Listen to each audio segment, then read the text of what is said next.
Hey, it's Dr. D'Amico here. Uh, what I'm going to do in today's video, instead of coming to class, having class face to face, just going to record this video and I'm going to go over some of the concepts that we've sort of started already talking about, maybe you've started reading about, and that'll sort of help us set ourselves up for really the rest of the semester. Um, So two of the $5 words, as my Mima used to say. Well, my Mima used to call them 25-cent words, but accounting for inflation, I call them $5 words. So two of the $5 words that we're going to be talking about in week 5, if you can even believe it, of our class are paradox and ideology. And it's my belief that thinking about these two words can help us understand a lot about American identity and about some of the controversies really we're seeing today in the United States that do relate to how we think about history and the relationship of the past to the present. So, okay. So today, I'm going to do a little review. It's been a while since we've seen each other, so we'll do a little review. Then we're going to talk about our $5 words, paradox and ideology. And that's going to help us remember / talk about Zen Chapter 3 and the Week 4 Friday online activity. Then I'm going to introduce the homework to you. So first we're going to do a little review.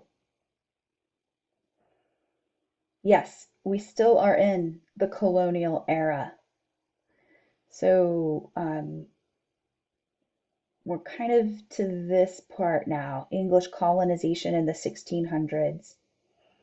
And maybe this week, maybe next week, we're going to get into the 1700s. So just to sort of remind you about the 1600s, you've seen this map before. And this is just to remind you that the English started colonizing North America in the 1600s. They were a little bit late to that party, right?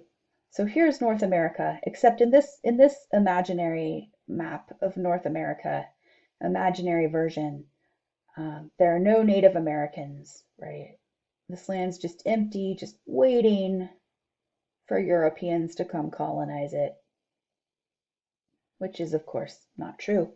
But it's nevertheless a helpful map to help us conceive of and remember that a big part of what was happening in North America in the 1600s were Spanish efforts to colonize coming north from Mexico and French efforts to colonize coming down the St. Lawrence River from Canada. I love how there's no Canada on this map and no Mexico, just the United States. Like, okay, interesting choice. But anyway, the French are coming down from Canada, the St. Lawrence River, into the Great Lakes region, down the Mississippi River. And then the English are coming from England, right? First to the Chesapeake, Virginia, Maryland, then a little further south are other southern colonies, and then north to New England. So, okay. That's this map. The first permanent successful, quote unquote, I mean, were they that successful? No. But the first permanent English settlements in North America were first Jamestown, and that's Virginia, in 1607, and then Plymouth, and that is going to become Massachusetts in 1620. So here's Jamestown, here's Plymouth. So what we've been thinking about, and actually what a lot of Americans are thinking about right now, has been the history of labor systems generally. And of course, what we've been talking a lot about is slavery. So a couple things. When we're talking about the history of slavery, um, as you know, this stuff is difficult. It's stuff that Americans are grappling with right now, Americans of all races. Um, and a couple things I just want you to remember about when we talk about this. One thing I want you to remember is the concept of agency. Oh, yeah, I have a slide. Agency. One of my professors in grad school was really famous for saying that history is people making choices and those choices making a difference. And I think that's a great way to think about history. It's also a great way to think about this concept of agency. Agency is just the word historians use to remind ourselves that people have been agents in history. People make choices. Those choices make a difference. And I think maybe part of the reason that when people study history, they think it's really boring is I actually don't think their teachers are doing it right. uh, I am throwing shade, I guess, on some history teachers because a lot of the times I think you could study history and think that the only people who have agency, it's not even just it's not white men actually, because it's not even all white men when you study history. A lot of the times it's like 5 or 10 people who mostly do happen to be, but white men. But what I'm saying is history is much more than that. And that's also what Howard Zinn thinks, by the way, right? So see how this dog is very bored. I think that oftentimes we're bored when we study history, maybe because we can't see ourselves in it. So there's all kinds of ways in which different people who you may never have heard of in the past did make choices, and those choices did make a difference.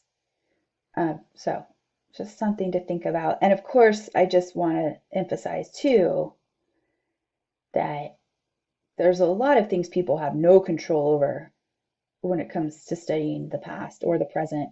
A great example is a pandemic, right? Germs spread. We have some control over that, but not nearly as much as we would like. Another might be natural disasters in history or weather in history. Okay, if you want to hear more about that, take my environmental history course. It's super interesting. But I'm just saying, this kind of is the study of history, is this interplay between people being able to make choices that make a difference, and then all those things that um, limit people's ability to make choices that make a difference. So what I'm going to do now is just tell you some examples of agency in history that you might not have heard of before, might not have thought about. So we already talked about Powhatan. This is Pocahontas's father, but during his lifetime, he was not famous for being Pocahontas's father. Pocahontas was kind of famous for being his daughter, and Powhatan definitely thought he had the power in the relationship between himself and the English in the early 1600s in Virginia. And he did really have a lot of the power. It's just when we look back, we tend to forget that because we know everything that happened after that. But he was the leader of this incredibly powerful confederacy of Native Americans. And what he thought he was doing was bringing the English into his confederacy. Here's another person I thought I'd tell you about, Elianga, Gaspar Elianga. So this was down in Mexico, and it's in the early 1600s, so right about the time period we've been talking about, except down in Mexico. And Elianga was the leader of a maroon colony of slaves. What does that mean? Maybe, oh heck, what does that mean? Maybe you're asking yourselves. So maroons or marrones in Spanish, these were descendants of Africans in the Americas who ran away from slavery and started their own settlements.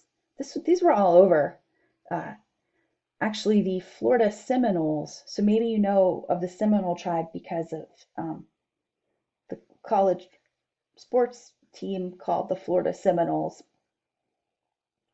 The Seminoles are descended from African American and Native American people who founded these types of colonies, maroon or marron colonies in Florida. So this is in Mexico. Ayanga successfully resisted a Spanish attack on the colony that he helped to found. I'm going to move his picture so you don't see those words. Okay, anyway, and then in 1618, his colony was so successful that they actually, like it says here, they achieved an agreement. They signed an agreement with the Mexican government for self-rule of the settlement they founded.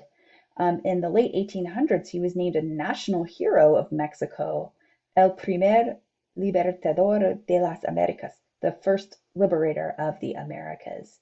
And it's the settlement he founded has now been renamed in his honor. You can look him up on Wikipedia if you're interested. So just an example of agency on the part of people who, I think if you read a lot of American history textbooks, you wouldn't see that many enslaved African Americans actually doing very much, but they did. They did. So, okay. That brings me right to the paradox of American history. So I've shown you this before. I've shown you Edmund Morgan before. He wrote American Slavery, American Freedom.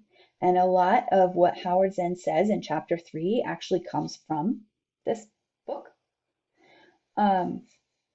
So I'm just going to remind you about the word paradox. Okay, so paradox. I'm typing paradox definition into Google. So I typed paradox definition into Google, and here's what I found. First of all, I found 131 million results. Wow, okay. That's a lot. That's overwhelming. But it's okay, because really all I'm looking for is the definition, and at the top it says, a seemingly absurd or self-contradictory statement or proposition that when investigated or explained may prove to be well-founded or true. So it's when two things that seem like they both shouldn't be true at the same time are true at the same time.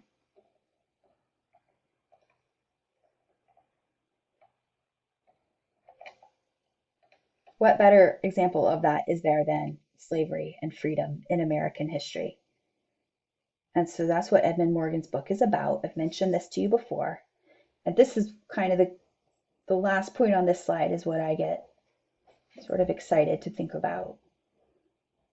What if studying where racism came from, like where and how did racism come from? What if studying that might help us reconsider the mindset that allowed racism to come into being? And what if that might help us sort of think of new ways to think about the world without racism? To me, that's why I'm interested in studying history, is to uncover our assumptions we make about the world around us, and maybe in uncovering them, to come up with new mindsets. So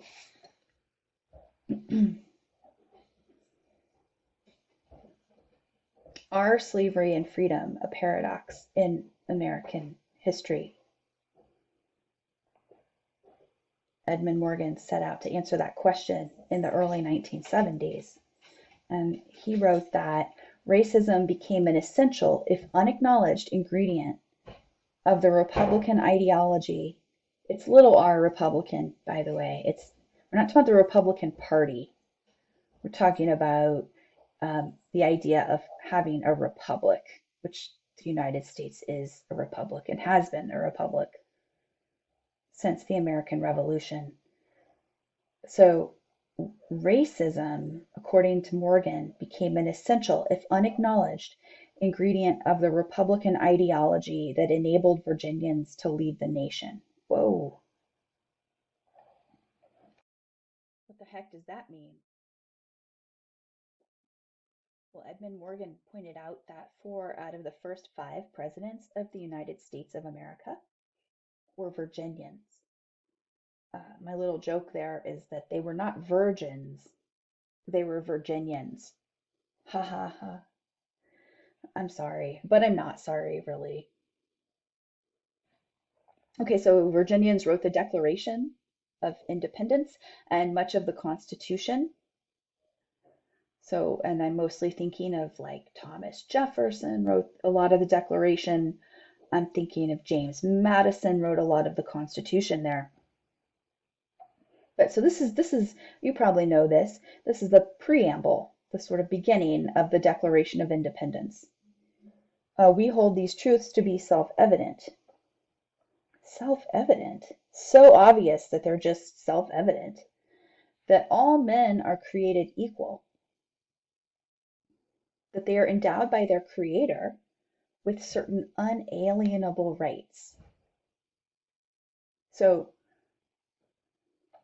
just by the fact of being born human, all men, we'll talk about women later, right? But okay, all men are endowed by their Creator. So this is like God-given with certain unalienable rights. Unalienable means cannot be taken from you. You cannot give them away. You cannot sell them. Literally, no matter what you do or who you are, these rights endow to you. They're just part of you. And that among these rights are life, liberty, and the pursuit of happiness. Life, okay, we know what life is. Liberty, freedom, sort of, yeah. Pursuit of happiness, I mean, what does that mean? Interesting questions, but I'm just saying, look at this. TJ wrote this down. This is Thomas Jefferson. Here's his statue here. He wrote this in 1776, long time ago. One of the most radical statements of human rights that have ever existed. But at the same time, this is the thing, is what? At the same time he wrote this, he himself was actively holding people in bondage. And in fact, this is one of his descendants through Sally Hemings, an enslaved woman. So, yeah, seems like a paradox, right? But what Edmund Morgan argues and what Zim says in chapter 3, which you read for last week, is that what if it's not a paradox? What if racism actually was an essential, if unacknowledged, ingredient in the ideology that Thomas Jefferson had when he wrote this? So, okay.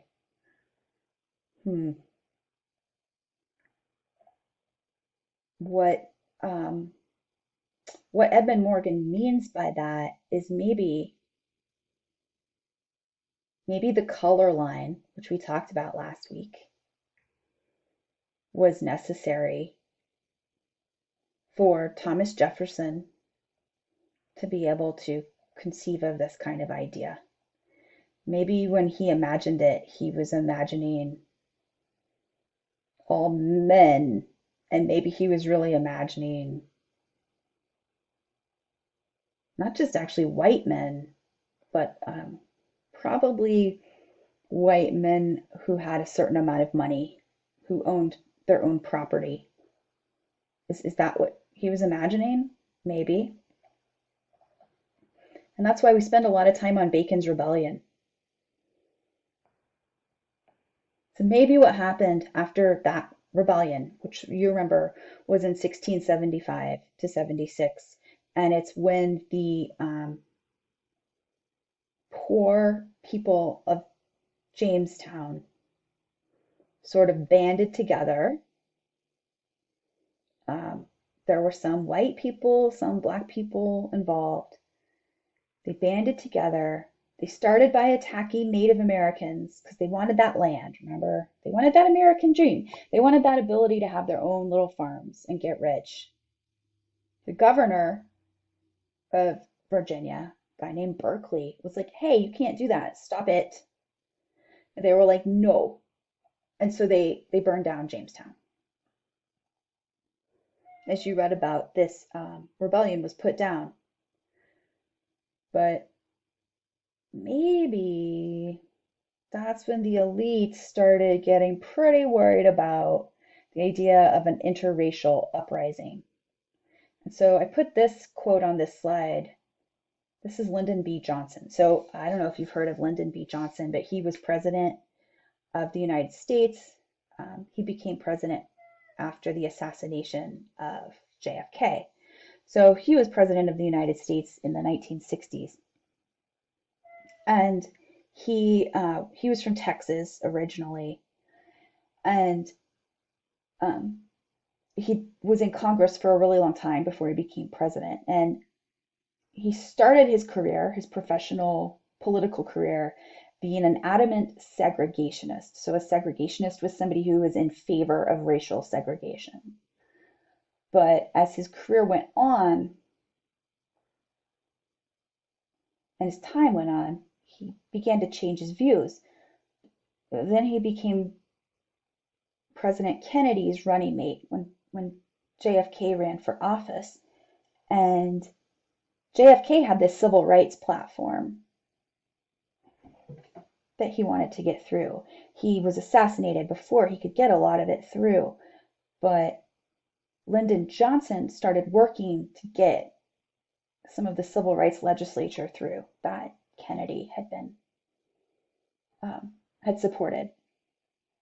And he found it was really hard to do. And this is so Lyndon B. Johnson is sort of known for having these like quotes, these very pithy little funny quotes that a lot of times say something really deep in an interesting way, usually with curse words, by the way. And so here's how he put it in the 1960s. So you'll notice he uses the word colored to mean African American, and of course we wouldn't use that term today. But I left it in there because I don't know, it's the original quote. I want you to see what he's saying. If you can convince the lowest white man he's better than the best colored man, he won't notice you're picking his pocket. Hell, give him somebody to look down on and he'll empty his pockets for you. So by convincing people that there is such a thing as race, first of all, that even exists. Secondly, that if you're white, you're inherently better and better off than people of color. So no matter how poor you are, you still have somebody to look down on, right? So instead of you maybe looking, like doing what these people did during Bacon's Rebellion, instead of you looking at other poor people of all races and saying, hey, we have a lot in common, we could really kind of join together. Instead of that, you, a poor white man or woman, but okay, we'll just stick with men for a minute. You, a poor white man,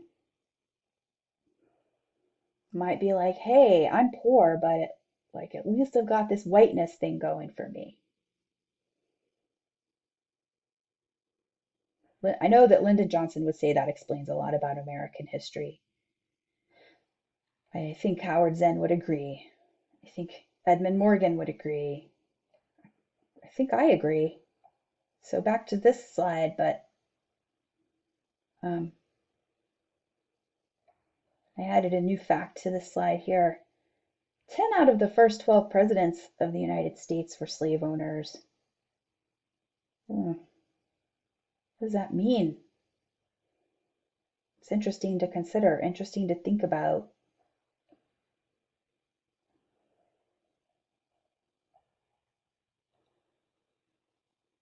So here's what Edmund Morgan says. And again, it's interesting because right now there's all these headlines about,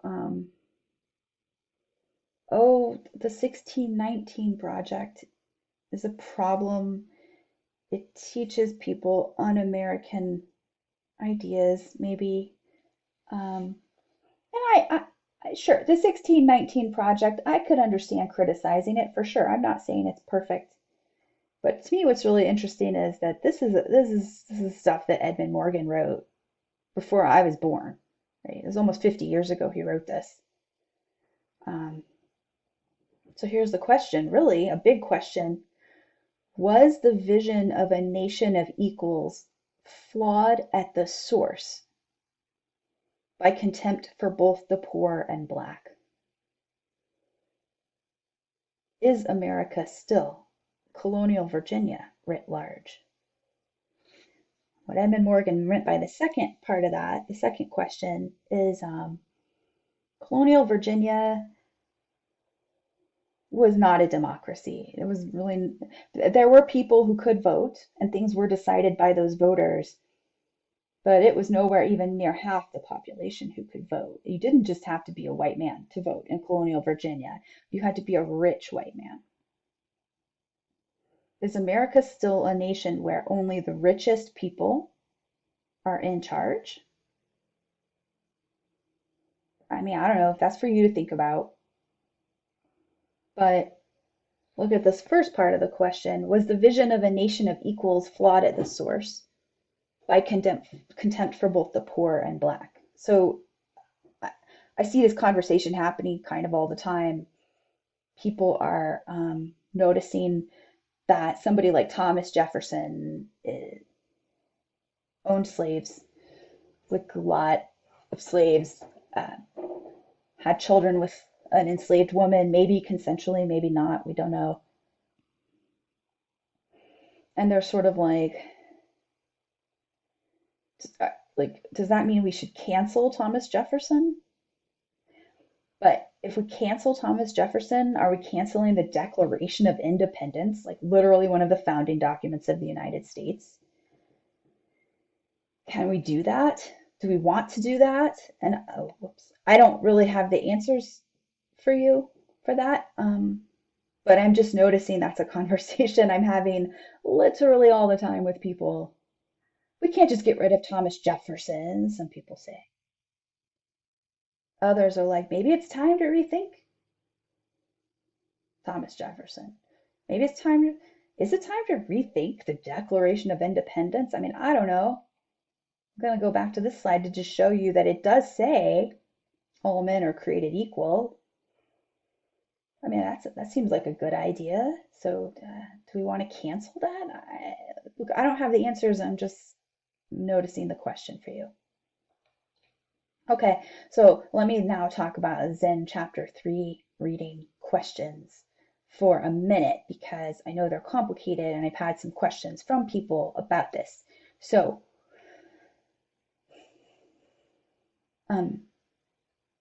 it was a complex chain of oppression in Virginia. So I'm just going to go to, here we go. Here's Zen Chapter 3. Complex chain of oppression in Virginia.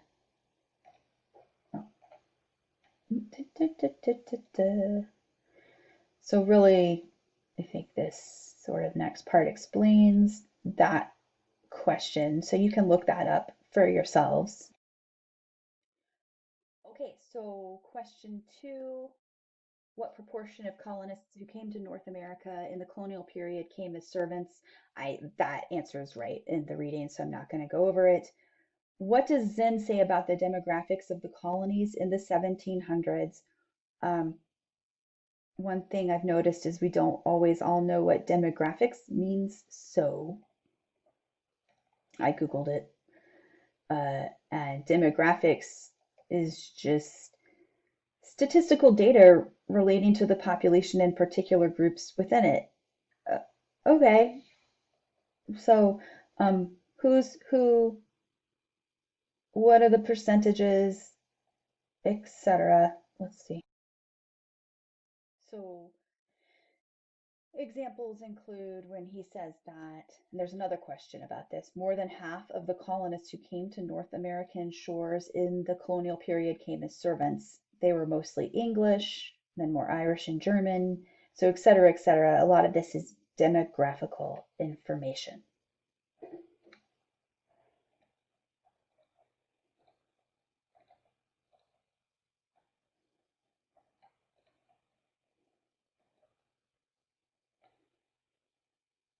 Questions 4, 5, and 6 are really all about the same sort of concept. And that is this, that the colonists themselves were not particularly unified. Sometimes as you move forward and get up to the American Revolution, we imagine that, well, he says here, in traditional histories, there's an emphasis on the external struggle against England. So we sort of imagine that all the colonists were unified. But that's just not really true, right? And there were lots of ways in which they weren't unified. Racism is the way that is sort of probably easiest to see because it's the thing that we're most interested in right now. But I just want to remind you that there were other conflicts within the colonies. Some of them were by region, like North versus South, for example. But the one that Zen talks a lot about, he talks a lot about racism, and the other thing he talks about is poor people and rich people. He would call that class conflict. So when we talk about class, socioeconomic class, we basically mean how poor or rich you are, and maybe how do you make your money? What's your job? So questions 4, 5, and 6 are a lot about that. Questions 6 and 7, I think, are really interesting because, well, I'm just going to Google, if I find it, where he talks about it on the page.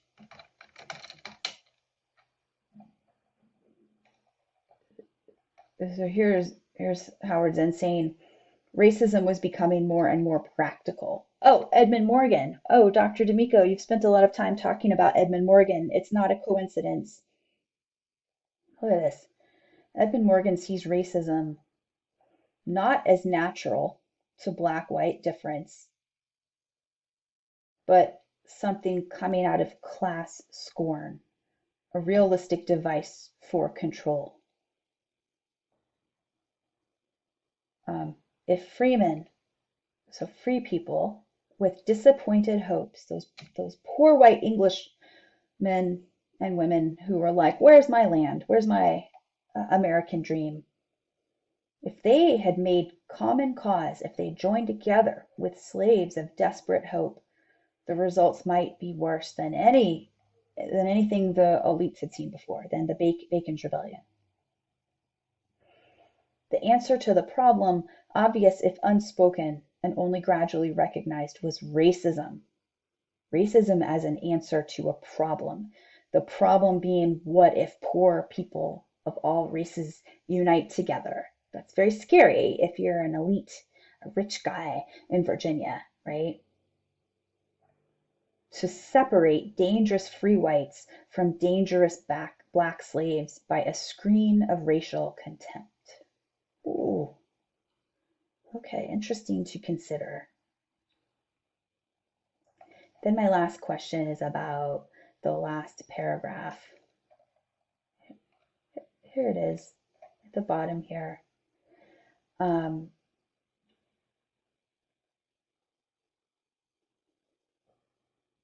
How could the upper classes, the ruling classes, moving forward in the 1700s as we get closer to the American Revolution, how could they sort of convince the not rich people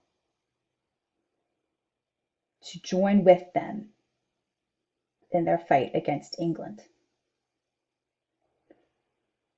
he says, the device of language and of liberty and equality was a wonderfully useful device. It could unite just enough whites to fight a revolution against England without actually ending either slavery or inequality. So that's an interesting idea that Zen concludes chapter 3 with. Now, I want to remind you that just because I've given you something to read doesn't mean I agree with it 100%. I'm more interested in just having you think about it and interact with it. So the reading you're going to be doing for Wednesday is sort of in counterpoise to what Zen says there in chapter 3. The reading you're going to be doing for Wednesday, one of the arguments it makes is that no, ideas are important. Ideas like liberty and equality are important in history. Whereas Zen is sort of like, they're just a convenient screen. They're a device, you know? So just something for you to think about. And that same sort of debate, we really see articulated in the article you read that criticized the 1619 project. So I'm just going to remind you that was back in week 4. You read your 1619. No, this is week 3. I'm so sorry. You read the 1619 project stuff and then the article that criticized it in week 3. So that article that criticized the 1619 project said the clash between the people who wrote the 1619 project, the Times, New York Times authors, and their critics represents a fundamental disagreement over the trajectory of American society. And so sort of here's the two sides of the debate. Was America founded as a slaveocracy and our current racial inequities the natural outgrowth of that? On the one hand. On the other hand, was America conceived in liberty, a nation haltingly redeeming itself through its founding principles? And so it actually turns out that those are not simple questions to answer, because the pro-slavery and anti-slavery tendencies of the United States actually are so close to each other and so closely intertwined. Oh, okay. So here's just a thought I have about the subject. What if the story of American history is the story of a nation getting better over time at making the lofty words of our founding documents into reality? This is how I was taught American history. This, basically. That the story we're telling is a story of certainly imperfection, flaws, but getting better over time. By making all men are created equal, making those words more and more real and true. Okay. So that leads me right to this big question. Why do we study history? It's to uncover the assumptions we make about the world around us that we may not even know we're making. That's my answer.